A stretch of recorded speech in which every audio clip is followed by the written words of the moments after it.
जय हिंद एवरीवन। आज का हमारा चर्चा का विषय है अग्रिम जमानत। जैसा कि आप सभी जानते हैं कि भारत में न्यू क्रिमिनल लॉ लागू हो चुके हैं और उसके मद्देनज़र जितने भी कानूनी प्रक्रियाएं या प्रावधान हैं सब में थोड़ा बहुत बदलाव हुआ है। तो उसी क्रम में हमारा जो है अग्रिम जमानत है, जो कि पहले कुछ नई धाराओं में थे, अब जो है वर्तमान में कुछ नई धाराओं में आ गए हैं पुरानी धाराओं को छोड़कर।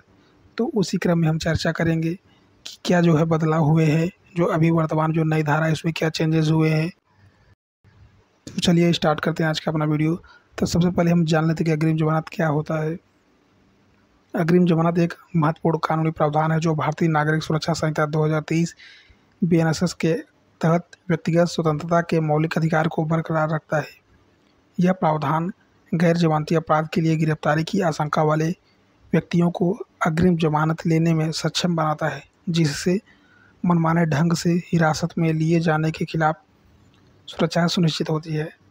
कहने का तात्पर्य है कि जब किसी व्यक्ति को जो है आशंका होगी कि हमें जो है फंसाया जा रहा है या गलत तरीके से, तो उस प्रकार से वो जो है अग्रिम जमानत प्राप्त कर सकता है। लेकिन इसका जो है उपयोग होने के साथ साथ दुरुपयोग भी हो रहा है। जैसा कि आशंका अगर होती है कोई सभ्य सज्जन या फिर कोई ऐसा व्यक्ति जो कि समाज सोसाइटी में बेहतर जीवन जीता हो और उसे गलत तरीके से फंसाया जाता है, तो वहाँ पे जो है इसका प्रयोग होना चाहिए। लेकिन आजकल क्या है कि जो है आक्रमण करके, हमला करके, द्वेष भावना या फिर हिंसा जो है करके या हिंसे को अंजाम दे के गलत तरीके से जो है अग्रिम जमानत प्राप्त कर ली जाती है।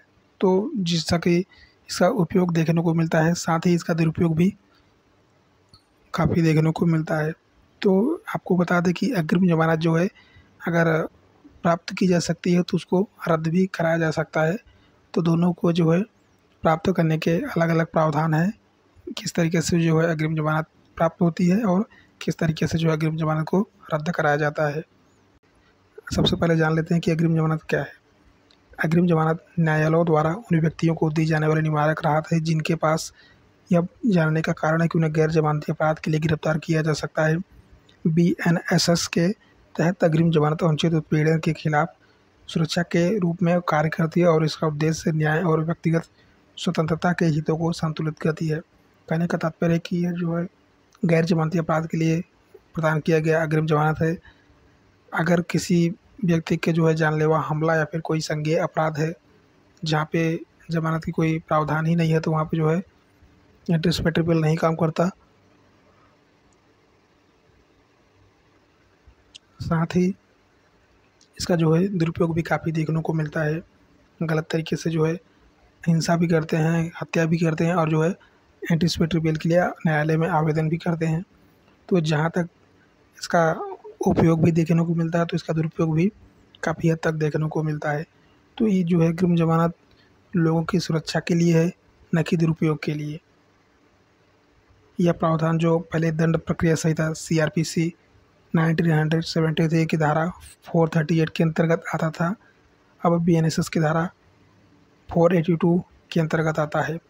यह उच्च न्यायालय और सत्र न्यायालय को स्वतंत्रता के दुरुपयोग को रोकने के लिए विशेष शर्तों के साथ गिरफ्तारी से पूर्व जमानत देने का अधिकार होता है।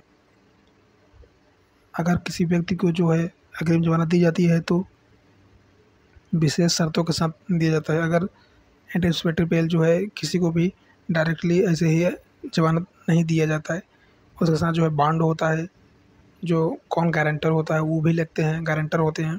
अगर वो कोई व्यक्ति भाग जाता है तो जो गारंटर की जो है जिम्मेदारी होती है कि वो न्यायालय में समय से उसको हाजिर करे। अगर व्यक्ति जो है जमानत पर बाहर है, अगर कोई गलत कृत्य करता है तो जो है जमानत की जो है अवधि है वो रद्द कर दी जाती है और उसे वापस जो है जेल में भेज दिया जाता है। तो चलिए हम BNSS के तहत जो है अग्रिम जमानत की क्या प्रावधान है उस पर चर्चा कर लेते हैं।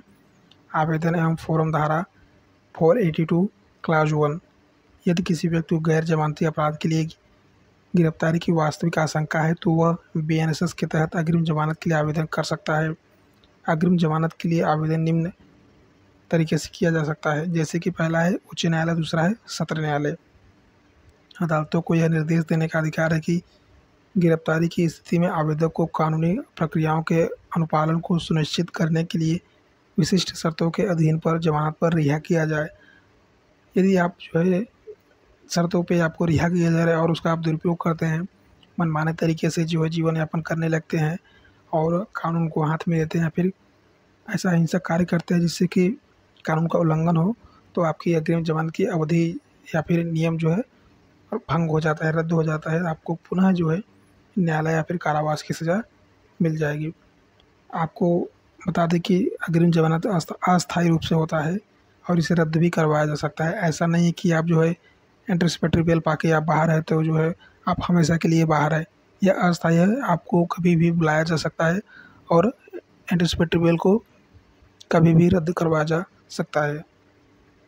अब बात करते हैं कुछ प्रमुख शर्तों की, जो कि धारा 482 उपभाग 2 के तहत है। अग्रिम जमानत देते समय न्यायालय राहत के दुरुपयोग को रोकने के लिए कई शर्तें लगा सकता है। इनमें कुछ शर्तें ऐसी हैं जिनको महत्वपूर्ण तरीके से फॉलो करना चाहिए, अन्यथा जो है न्यायालय आपको इस जमानत पर रोक लगा सकता है। पहला है, आवेदक को आवश्यकता अनुसार पूछताछ के लिए जो है पुलिस के सामने उपलब्ध रहना होगा। जब भी पुलिस बुलाए तो आपको वहाँ पे हाजिर होना पड़ेगा। उन्हें प्रत्यक्ष या अप्रत्यक्ष रूप से ऐसा नहीं करना चाहिए या फिर प्रेरित करना या फिर धमकी देना, ऐसी चीज़ जो है नहीं करनी चाहिए अगर आप जो है एंटीसिपेटरी बेल पे बाहर है तो। तीसरा पॉइंट है, मामले से संबंधित किसी भी व्यक्ति से उसकी गवाही को प्रभावित करने का वादा। अगर आप जो है बाहर है तो डरा धमका के या किसी प्रकार से कोई कृत्य नहीं करेंगे। आवेदक को न्यायालय की पूर्व अनुमति के बिना भारत नहीं छोड़ना चाहिए। बीएनएसएस की धारा 480 उपभाग 3 के प्रावधानों के अनुसार अतिरिक्त शर्तें लगाई जा सकती हैं, जैसा कि न्यायालय जो है अपने सोच और विचार से समझे। तो आपको सशर्त जो है अग्रिम जमानत जो है उपलब्ध कराई जाती है। बात करें परिणाम की, तो एक बार जो अग्रिम जमानत मंजूर हो जाने के बाद अगर आरोपी को बाद में बिना वारंट की गिरफ्तार किया जाता है तो उसे जमानत पर रिहा कर दिया जाएगा, बशर्ते कि वह आवश्यक जमानत बॉन्ड भरने के लिए तैयार हो। इसके अलावा अगर मजिस्ट्रेट वारंट जारी करने का फैसला करता है तो यह अदालत के निर्देश के अनुसार जो है जमानत का वारंट जारी होगा। कुछ अपवादों की बात करें तो जो कि धारा 482 उपभाग 4 के तहत बीएनएसएस के तहत अग्रिम जमानत जघन्य अपराध से जुड़े मामलों में लागू नहीं होगी, जैसे कि धारा 65 कुछ मामलों जैसे बलात्कार से संबंधित हो गए, धारा 70 उपभाग 2 18 वर्ष से कम आयु की महिला से या फिर गैंगरेप से रिलेटेड अगर इस तरीके से जो है धारा 65 और 70 जो भाग 2 से रिलेटेड कोई अगर कृत्य होता है तो वहाँ पे जो है जमानत का आपको जो है प्रावधान नहीं मिलेगा, जमानत का आवेदन जो है निरस्त कर दिया जाएगा। यदि किसी व्यक्ति को जमानत मिल गया है, अग्रिम जमानत, यदि वह आरोपी है और इसका दुरुपयोग कर रहा है तो रद्द करने का क्या प्रावधान है उसके बारे में जान लेते हैं। बीएनएसएस के तहत दी गई अग्रिम जमानत 483 उपभाग 3 के तहत उन मामलों में रद्द की जा सकती है जहां आरोपी जमानत शर्तों का उल्लंघन करता है, गवाहों को प्रभावित करने का प्रयास करता है या फिर जमानत पर रहते हुए अतिरिक्त अपराध करता है। ये तीनों चीज़ें जो हैं अगर इस तरीके से कोई कृत्य करता है, उल्लंघन करता है, तो न्यायालय के पास मामले की बदलती परिस्थितियों के आधार पर अग्रिम जमानत रद्द करने का विवेक का आधार है। जमानत खारिज करने और रद्द करने के बीच अंतर। चारू सोनेजा बनाम राज्य दिल्ली राष्ट्रीय राजधानी क्षेत्र 2022 में जमानत खारिज करने और रद्द करने के बीच के अंतर को उजागर किया गया। जमानत खारिज करना क्या होता है इसको जान लेते हैं। यह तब होता है जब अदालत मामले की योग्यता के आधार पर प्रारंभिक रूप से आवेदन को खारिज कर देती है। दूसरा, जमानत रद्द करना, यह तब होता है जब एक बार दी गई जमानत को उल्लंघन या नए साक्ष्य के कारण रद्द कर दिया जाता है। तो दोनों चीज़ जो है महत्वपूर्ण चीज़ें हैं जो कि अग्रिम जमानत में मैटर करते हैं। बात कर लेते हैं इसके आउटकम्स के, इसके निर्णय निष्कर्ष की। तो बीएनएसएस के तहत अग्रिम जमानत व्यक्तियों को मनमाने ढंग से की जाने वाली गिरफ्तारी और सत्ता के संभावित दुरुपयोग से बचाने के लिए महत्वपूर्ण उपकरण के रूप में काम करती है, जबकि यह व्यक्तिगत स्वतंत्रता के संवैधानिक अधिकार को बनाए रखता है। यह भी सुनिश्चित करता है कि उचित प्रतिबंध और शर्तें लगाकर न्याय प्रणाली का शोषण न किया जाए। चूँकि अग्रिम जमानत के इर्द गिर्द न्याय शास्त्र विकसित होता रहता है, इसलिए आवेदकों को प्रक्रिया को प्रभावी ढंग से चलाने के लिए कानूनी ढांचे, न्यायिक मिसाल और प्रक्रियात्मक पहलुओं के बारे में अच्छी तरह से जानकारी होनी चाहिए।